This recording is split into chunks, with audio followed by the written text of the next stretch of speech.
Kigiki kinuka vuze ngo iki cyari ko kinuka nakijugunye kare basi nijoro ntabwo ndi busure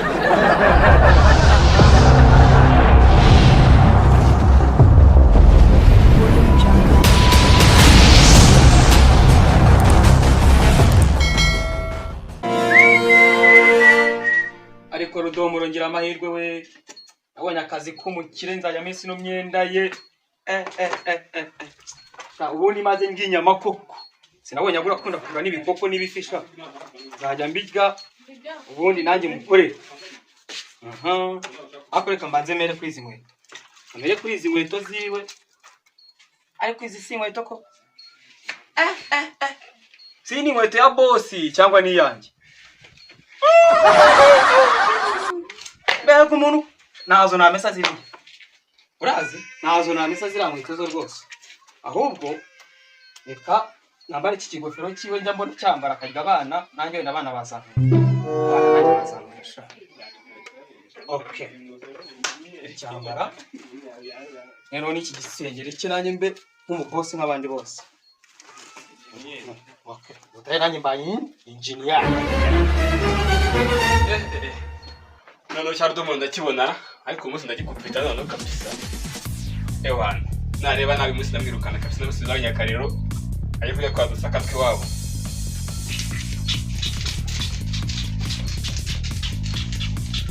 cyari Rudomoro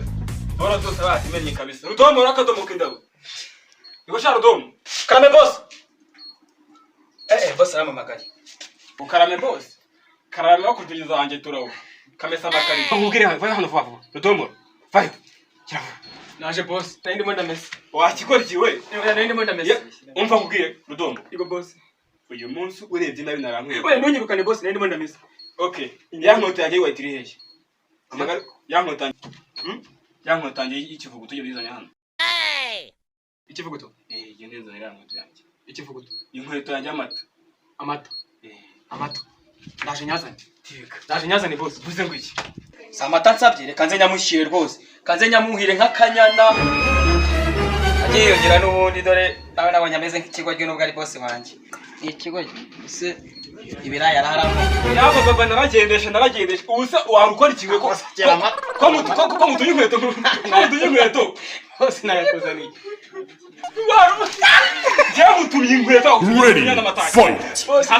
ntanagukubita umva bose yamenyaho reka nkubwire uyu munsi wa mbere n'uwa nyuma nkubona mu maso yanjye mvuze ngo iki uvuze ngo iki nyine bose uranyirukanye umva zana inkweto yanjye uyifure ikindi kandi ntabwo yakora muri nzu yanjye bose inkweto zinuka nazijugunye azijugunye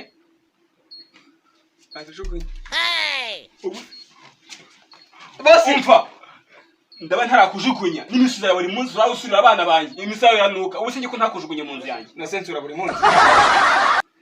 simwe gusoresha ubu se bwo basi nijoro ntabwo ndi busure vuze ngo iki ntabwo nijoro ndi busure fura zira nkweto ikindi kandi ntabwo uri mu nzu warara hanze yewe nsura gatatu mu minsi cyose kangaho sa kintu cyane isoni mbona zifuze kandi zimeze neza yego boss ndaje mbikora ako nawe uranutse inkweto ready fight